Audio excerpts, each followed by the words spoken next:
Okay, so let's talk about the idol, the last episode. Here we are. We made it to the end of the idol.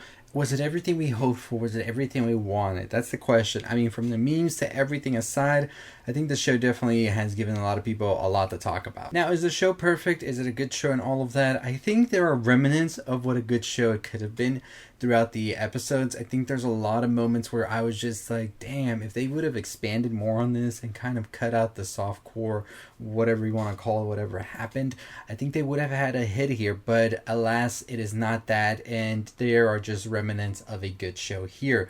But overall, do I think the idol finished strong? I kind of think the idol does have a strong ending in itself. I think this episode in particular is sort of those elements that I think we could have seen in the show that would have made it better as well. So let's get right into it. So before we get into it, let's just recap everything that has happened here. So we pretty much had Jocelyn, who was at the bottom of her return to this pop star after she was just like completely struck down after her mother's death and all of that. She met this guy Tedros, who was going to sort of help her get back to the top. Ultimately, he has this sort of cult of pop stars that are trying to make it, and we see that that starts to consume her life as well as Tedros is sort of trying to put her into this cult as well. But Jocelyn seems to be a little bit further ahead than Tedros thinks. We ultimately left the last episode with Jocelyn finding out that Tedros has sort of been stalking her before he even met her and was even manifesting trying to get to meet her finally, and she actually realizes that he had a relationship with Diane, and Diane actually is now going to take her single over and is now signed to the record and all that. So Jocelyn kind of feels a little way about all of this. It feels like Tedros and Diane sort of planned this, and he was trying to just push his artist and sort of use Jocelyn as that springboard of sorts. But that's not the case, it seems, that Tedros was trying to do, as Tedros tries to say. He is very much so interested in Jocelyn in a deeper level than just wanting her to become his next artist or whatever. So this episode started off with Jocelyn and Tedros not really being eye to eye. In the last episode, we saw that Jocelyn had a thing with her ex Rob, and that pretty much left Tedros outside the door, and it was kind of like one of those moments in the whole show where it's just like, what is even going on here? Pretty laughable stuff. But we see at the beginning of this episode that Jocelyn has ultimately told Tedros, you need to get out of here, I'm done with you. We see that there is a meeting now happening with Jocelyn about getting her things back together and all of that. And in this meeting with all of the managers, executives, and all of that, we see that Jocelyn introduces the pop cult of Tedros as being some of her openers on the tour and all of that. I doesn't like the route Jocelyn's taking with all of this, sort of being the one who seems to be the leader of this group of people when he says he's the one who found them and he's the one who's propped them up and all of this. Ultimately see them give a showcase to the executives and the managers to what they all seem to be impressed by all of them and want to immediately sign them and have them be the openers for Jocelyn. And we see some back and forth deals between Tedros as well as some of the managers and executives, but we still see that sort of hostility between Tedros and Jocelyn that keeps growing and growing as the episode progresses. Leia seems to be sort of at her breaking point, wondering what exactly is going on. She finds some news that Rob has been accused of sexual assault. I mean, that's apparently from the previous episode where we saw Xander take the picture with that girl. And so now Leia's like, does Jocelyn know? I think this was Tedros, basically. And Xander's like, how do you know that it wasn't Jocelyn who planned all of this? Why would she be ignoring him and all of that? And that kind of has Leia looking at Jocelyn in a different way. And it kind of has the viewer as well saying, like, what is Jocelyn planning this whole time, right? So ultimately Leia does leave, and that's pretty much what we see there.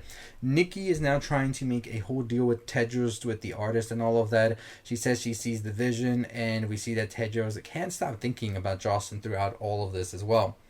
We see then that Tedros gets a $500,000 check in order to leave Jocelyn alone from Chime, and Chime is basically like, yeah, you gotta just take it and get out. Ultimately, Tedros is like, it's not about the money, this is more than that. Jocelyn means more than just this check of money. He ultimately gets kicked out, though, and gets exposed and all of that, and we see that there is just this whole thing now with Jocelyn going to take her career back and become the pop star that she was meant to be, and we see some time pass after that. Before all of that, however, we saw that Diane got the short end of the stick, as now world-class sinners going back to Jocelyn. Diane's left in limbo with the record label, and now pretty much, I don't know if we'll see Diane make it anymore and just be thrown into wherever the record label puts artists in limbo, and that's something you see a lot with artists nowadays as well. Tedros then shows up at the Jocelyn concert a couple of weeks later, and Jocelyn reveals to everybody, hey, I invited him, I want him here, and that's the case with it all. He's not here because he's being a creep and all of that. I actually told him to come. We then find out that Jocelyn has been making up some of the abuse that she apparently was getting from her mother, as Tedros talks about the hairbrush and all, and realizes that she was just lying about it. But instead of being angry or any of that or upset, he kind of smiles, kind of likes this whole personality that Jocelyn has, where she's trying to sort of being manipulative and all of that, and just trying to get her way and get ahead. At the concert, Jocelyn then introduces Tedros before it all starts and says that this is the love of her life and thank you for getting her through her darkest moments, before telling him to go stand over there and wait for her. Ultimately showing at the end that she is now in charge of everything, and possibly could have been in charge from everything from the beginning, as she tried to navigate this whole thing of having a comeback of sorts. And that's pretty much how the idol ends right there. It's very interesting how it does end, I feel, because it leaves you with a lot of questions, wondering what exactly was Jocelyn planning from the beginning of the show, and was everything just a play for her as well. I think that Tedros thought that he was in charge, but ultimately Jocelyn was the one that was there the whole time, guiding what she wanted to happen, and sort of creating this whole scenario within her to gain this popularity and gain this sort of notoriety as she becomes that pop star and take things to the next level. She knows that she needed all the press, all the publicity that happened with Tedros and all of that in order to regain all of this, as well as the downfall of Diane, bringing these new pop stars in order to sort of be crutches for her as she tries to sort of propel into that next level of stardom. And I think that's definitely what we saw at the end of this episode, is that Jocelyn is willing to do whatever it takes in order to gain the upper hand and become that star that she wants to be since the beginning of episode 1. So I think it was definitely all a play from Jocelyn. That's pretty much what we're told with that one hairbrush scene that we see at the end between Tedros and Jocelyn, where that was made up, so what else could have been made up, right? And I think it's interesting as well that maybe Xander had a part in that to do with Jocelyn, and we saw that Xander ultimately played the game with Jocelyn, as he was the one that took the picture of Rob and led to his downfall as well. And I think throughout it all, Leia was the only one who was sort of feeling like things were genuine and all of that, but ultimately at the end finds out they're really not. So what an ending. I don't know how I feel about the show just yet. I do think that there are a lot of elements here that were like great. As I said, there are a lot of things that could have made the show a lot better, and you just see them throughout the episode sprinkled. But you know what, we got the show we got, and that's all we can get. But overall, I think the ending definitely is trying to set up a season 2. I don't know how it'll go though, with the ratings and the viewership dropping.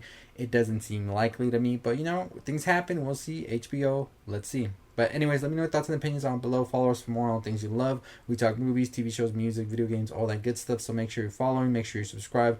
I'll see all of you next time. We're on the road to 30,000 subscribers. Less than 3,000 to go. So let's get to it. I'll see you next time. Stay safe. Stay positive.